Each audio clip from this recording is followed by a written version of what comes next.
And hearing that, in keeping with Mr. President's pledge as well as the Senate, to not allow anyone who has corruption stigma to occupy any position in government, that it became apparent for us to petition the Senate that if the Senate goes ahead to clear Rotimi Amaechi, in all fairness to him, to become minister appointed by Mr. President, that it will be a betrayal of trust by the Senate and accommodation of corruption by the Senate as well as Mr. President. As such, we felt that the Senate is said, or the legislature is the only among the other two, the direct symbol of democracy. Because in military administrations, when there is a military intervention in governance, the only body that suffers is the legislature. Mr. Chairman, I wish to say that the matter we have raised in our petition is properly before you. Has cases of such or not, and given that the document, the claims you have made are at any level, given and also believing that I will be protected, that the Senate will not let the people of Rivers State down, which has been unable. Just hold on. Corrupt president. No, please, don't. I apologize. Show him what you want to show him. Please, I want you in as authority. I'm very sorry. I'm very sorry. I'm very sorry. Please, give me the Constitution. I want you to read section 36. Of the civil rights and obligations, including any question of determination by or against any government or authority. A person shall be entitled to a fair hearing within a reasonable time by a court or other tribunal established by law and constituted in such manner as to secure its independence and impartiality. Can you read the last paragraph again? That's one. Can you repeat it?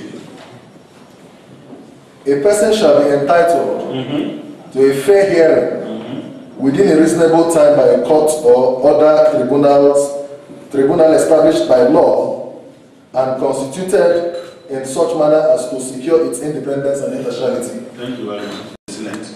Yes, sir. When we came here as senators of the Federal Republic of Nigeria, our oath of office is to uphold, protect, and defend the Constitution of the Federal Republic of Nigeria and the law. We never swore to uphold any morality. Yes, I want you to understand. And what you have read, I'm sure is the provision of the Constitution of the Federal Republic of Nigeria. Is that not what you have read? An obligation. Yes. A person shall be entitled to what? Fair hearing. Sure. Within reasonable time. Yes. Yes. By a court or tribunal. Yes. But that court or tribunal shall be constituted in such a way as to secure its independence and impartiality. Yes. Now, the records we have is that Amaechi believed, rightly or wrongly, that particular tribunal is not constituted in a way that it will secure its independence and impartiality, and therefore is not going to get fair hearing. So he rushed to the court and said, stop this tribunal from doing so. The court said, no, as far as we are concerned, that tribunal is okay. And he, dissatisfied with that decision, he now traveled to the Court of Appeal, which is recognized by the same Constitution. And the Court of Appeal has not determined that matter. And And what the Senate is telling you is that in accordance with the oath of office we have taken, we must recognize three things here. One, that Amaechi is a citizen of the Federal Republic of Nigeria, that it is the same Amaechi and other citizens of this country that have been vested with that right under the Constitution, Section 36 in particular. And that this Senate cannot tell him that he cannot avail himself of the right conferred upon him by the Constitution, and no any other body can do so. And aware of the fact that we as senators have sworn to uphold, protect, and defend the same Constitution. I want you to understand. And the law creating them has given them power to investigate. So they are merely investigating. They have, none of them has come to the conclusion that, and they are unable to do so because even after investigation they must go to court for a court of competent jurisdiction to say that he is he has committed fraud or dishonesty or whatever. You understand? And there are plethora of cases from the Supreme Court that says that you cannot, by whatever name called, take away the function of the court and come to the conclusion that somebody is guilty or not, because there are courts constituted for that purpose. So this is really where our problem is, so that you understand clearly where the Senate is coming from. So while the power to investigate is vested with ICPC and EFCC, but the right to challenge any tribunal that is constituted in a manner that has not secured its independence or impartiality based on the understanding of the person who is to appear before it cannot be taken away by anybody.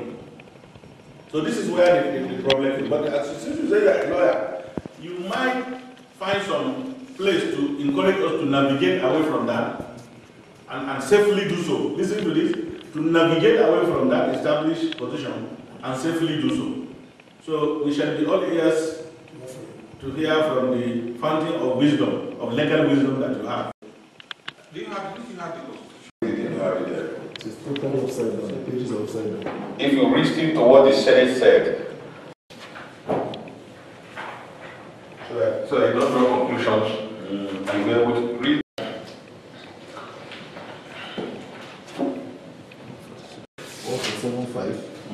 147, subsection 5. Appointed as a minister of the Federation unless he is qualified for election as member of the House of Representatives. Now, can you now go further? Can you go to section 65, 65 and 66? Let him listen.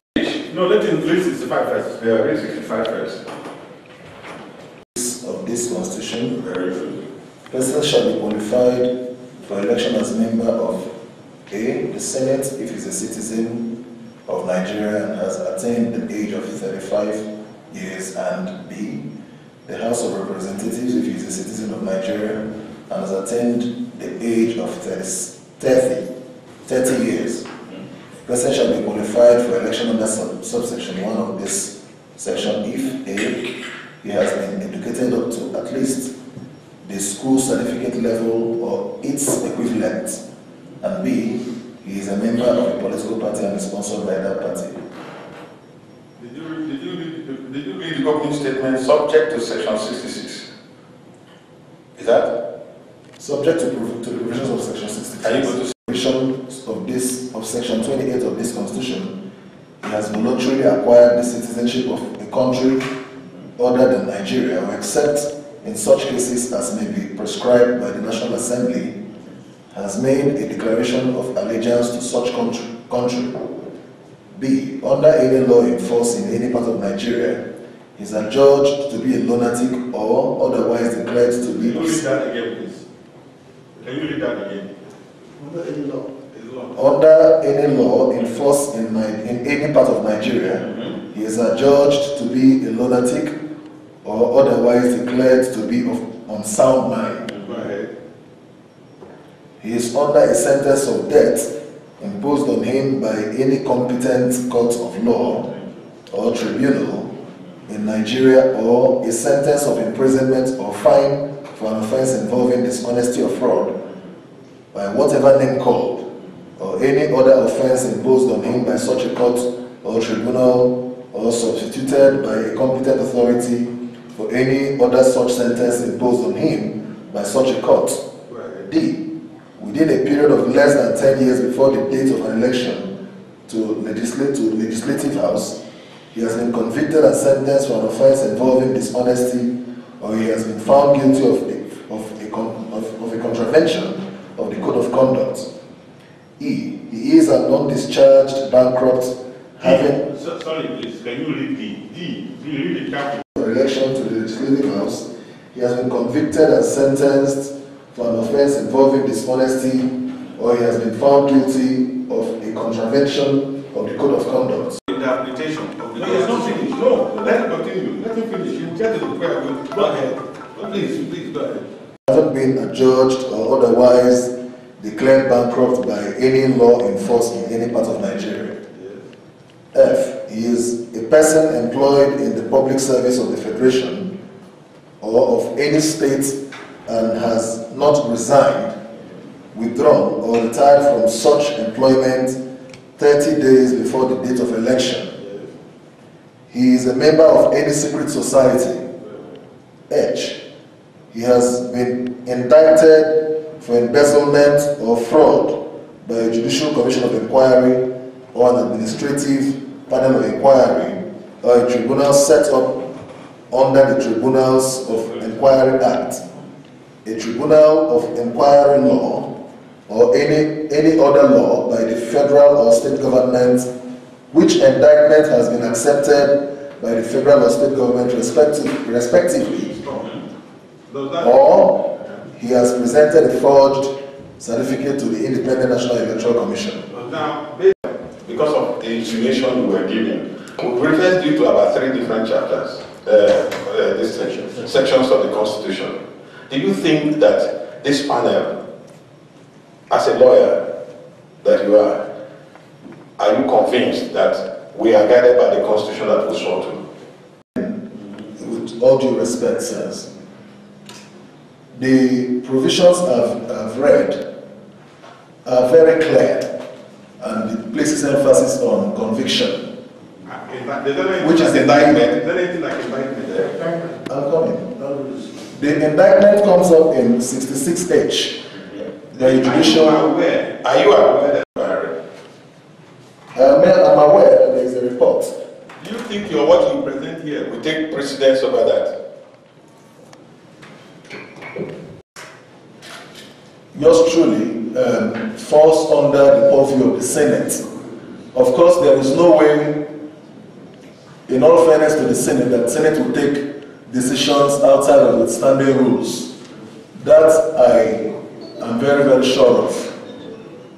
However, what we have done is a protestation from River State that we have it on record, given, number one, going through our petition, that Mr. President, because by the time we petitioned Mr. President, the Commission of Inquiry had not started sitting. And even at that, I'm not holding brief for the Commission, because the Commission was set up by government. This petition has come from the peoples of River State concerned about our state's assets. And on that note, having also attached and affixed relevant documents, and also giving Mr. President's pledge that he will not allow or condone any person who may be found wanting or having any corruption stigma to find a place in his government. Now we felt that our former governor, having served out a public office, and we have questions that he ought to answer, that going further to appoint him when we are saying back home that no, he embezzled our money, that appointing him may amount to a breach of trust and cast doubt on Mr. President's resolve on the fight against corruption. And that being what the Senate equally stands for, that when there are allegations against a person, whether or not convicted, there are codes of conduct and ethics that guide public service as well as public servants.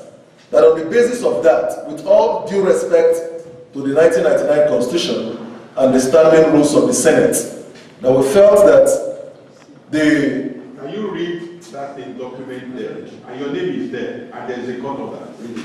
Court order. Read it.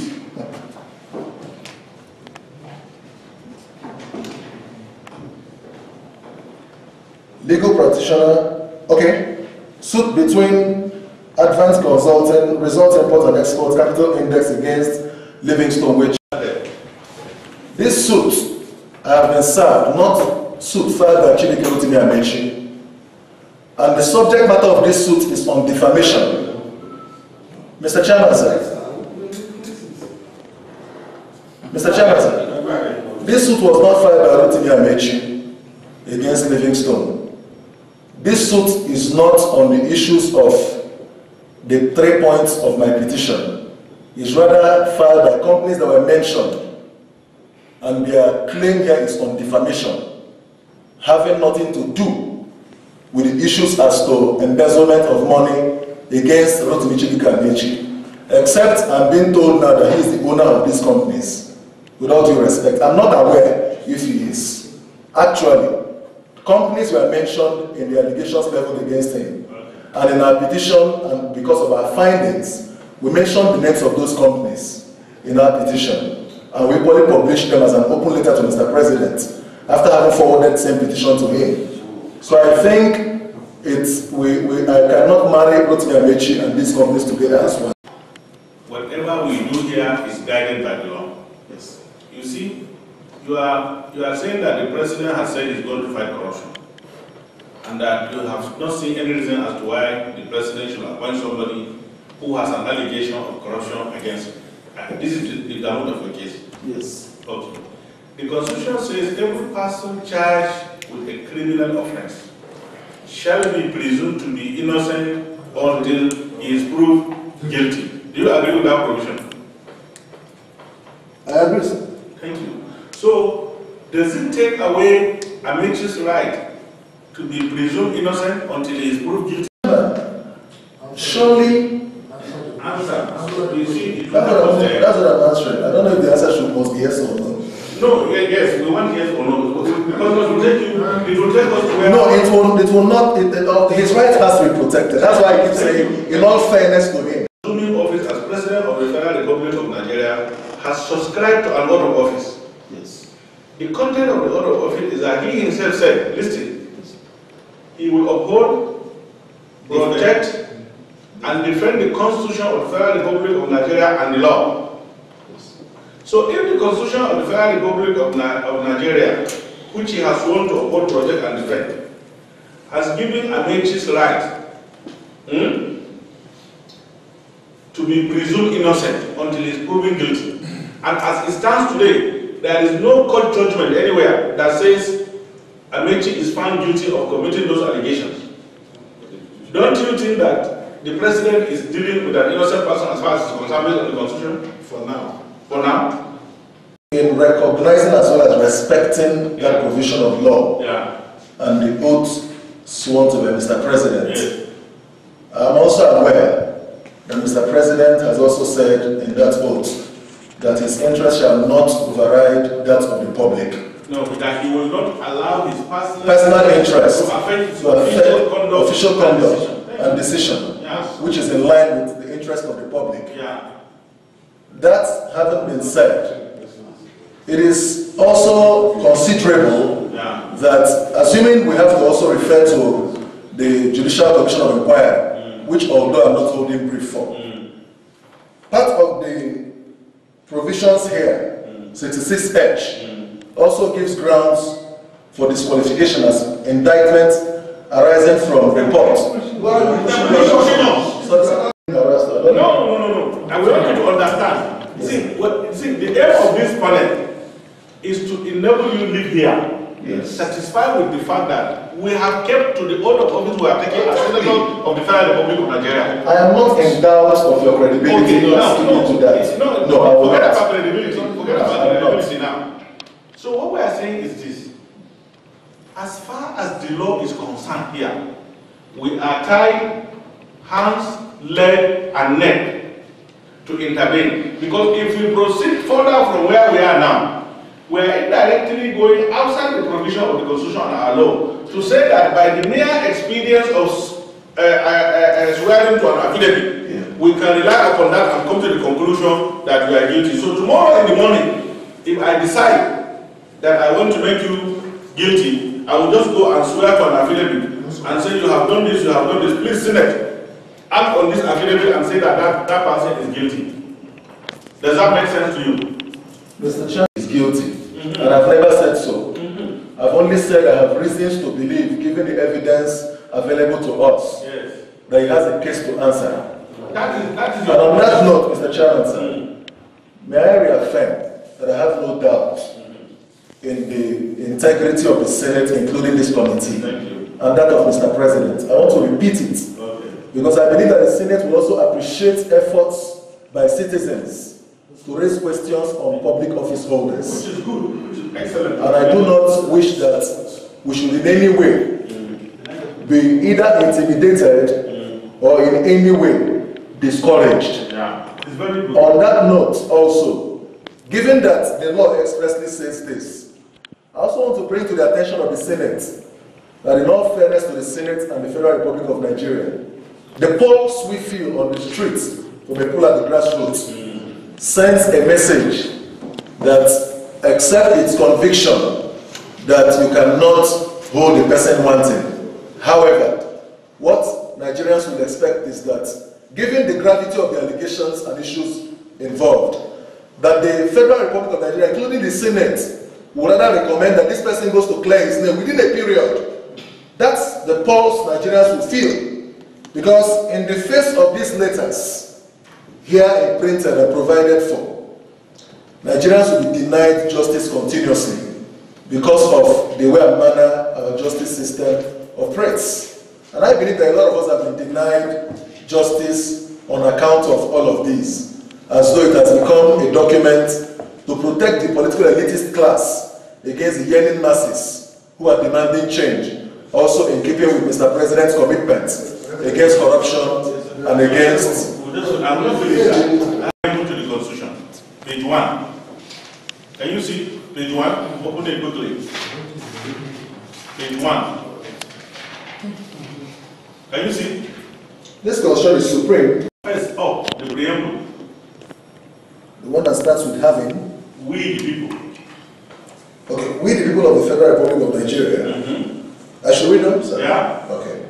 Having firmly and solemnly resolved to live in unity and harmony as one indivisible, indissoluble, sovereign nation under God, dedicated to the promotion of inter-African solidarity, world peace, international cooperation and understanding, and to provide for a constitution for the purpose of promoting the good governance and welfare of all persons in our country on the principles of freedom, equality and justice, and for the purpose of consolidating the unity of our people, do hereby make, enact, and give to ourselves to the following constitution. So you see, this constitution is what the people of Nigeria decided to give to themselves. They expect us to do something else. After they say we should swear to uphold and protect it, does it make sense to you? If I may answer to that effect, I will also agree with me that Nigerians have also challenged the contents of this document that does not give them fairness, that denies them justice. Maybe as yearnings, that's why I said I digress. Yes. As part of what you may equally consider because you're lawmakers. Yes. I will not sit here and denigrate this document. I will not. So what I'm saying is this. You see, I'm a senator today by virtue of this constitution. Yes. The president is president by virtue of this constitution. And despite all the misgiving that Nigerians have done, they have not given us an alternative document. And this is the only document we have sworn to uphold, protect, and defend. I don't know whether it makes sense to you. Mr. Chairman, I want the House to consider that in the face of the Constitution, there is what we call, even in public life, morals, ethics, and codes of conduct. And those ethics and codes of conduct, you know, are not Senate to make its own rules and codes of conduct. Even though same may not, you know, always find expression relative in the way the Constitution has provided for it. So in submission, final submission from my own end, on record, and notice before the Nigerian Senate, that concerned from River State, and those of us who are involved in all of this, because we've been watchdogs, monitoring the activities of government right from 1999 till date, the much we have done, that we hold everything against Rotimi Amaechi in all of this, and we have doubts, and we will be discouraged, and we will see it as a betrayal of trust by the federal government of Nigeria. Should he be appointed without having left a public office and going out with a stigma and not directed to go clear himself, he's given another opportunity. That is dangerous to the Nigerian economy. It's dangerous. Yeah. Livingstone. In fact, I want to say that this committee has extended a lot of respect to you. Even though you have a patient, even though you have apologized for coming late. In the practice of the committee, we should have taken you as a petition. But was 2 years into 12 o'clock, was it for you up to this time? Sorry about 6 o'clock. And this is another situation. Sorry about that. Now, when we have heard from the also respondents, we have to know that Rotimi Amaechi had appeared before this committee. And we didn't take it to 20 minutes because we have just understood that the matter is in court. And that having been to this committee, we have just given you that prayer as a petitioner. Thank you. To substantiate the petition. And that's what we have just done. I'm grateful. I want you to understand that, one, we are aware that a pending suit in the Appeal Court, which we have sent our people to go and verify. We are also aware that a white paper by the River State government, which has been presented, and some regulations taken. Several of that. So we have all this document with us, and we have our standing rule, section 41.7, which does not give us power to entertain any matter that is in court, because that will be justice. Having said that, we are putting down our papers. It's left for the committee. We've heard from you, and we appreciate your comment. And I want to encourage you that this committee, and in fact, indeed the Senate, gives room for every Nigerian, every citizen of Nigeria to petition, as long as you have every evidence to substantiate their petition. So we have no intention to discourage you. You are very free, you can see that you are very relaxed. You are allowed to answer questions the way you feel. So I want you to leave here with the impression that we have received a petition and the matter has been looked into, considering also the fact that the matter is also in court. As a matter of fact, we are also supposed to ask some questions. What we have done, obviously, was to tell that the matter you brought before us is in court. I won't delve into it, but we just want to give you that sense of belonging and opportunity to express yourself. So we want to welcome you and thank you for coming. And if there's anything for us to bring you back again, we'll let you know. You're welcome. Thank you. I move for the adjournment of this meeting. I second. So we have this sitting out there for one my job.